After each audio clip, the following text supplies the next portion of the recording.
प्रतिबोधितां भगवता नारायणेन स्वयं व्यासेन ग्रथितां पुराणमुनिना मध्ये महाभारतम्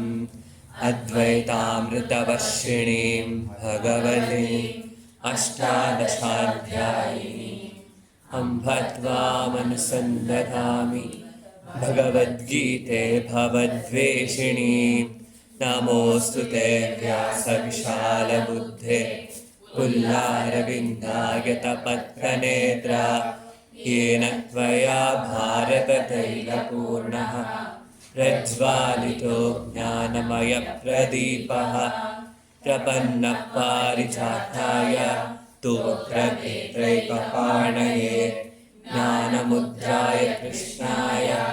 गीतामृतदुहे नमः। वसुदेवसुतं देवं कंसचाणूरमर्दनं देवकी परमानन्दं कृष्णं वन्दे जगद्गुरुं भीष्मद्रोणतटा जयद्रथजला गान्धारनीलोत्पला शल्यग्राहवती कृपेण वहनि कर्णेन वैलाकुला अश्वत्थामविकर्णघोरमकरा दुर्योधनावर्तिनि स्तोतिर्नाकनुपाण्डवैरणनधि कैवर्ततः केशवः पाराशर्यवचः सरोजममलं गीतार्थगन्धोत्कटं नानाख्यानककेसरं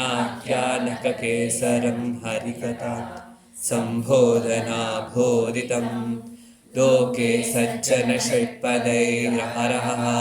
पेपीयमानां मुदा भूयाद्भारतपङ्कजं कलिमल प्रध्वंसिनः श्रेयसे मूकं करोति वाचालं पङ्गुं लङ्घयते गिरिं यत्कृपातमहं वन्दे परमानन्दमाधवम्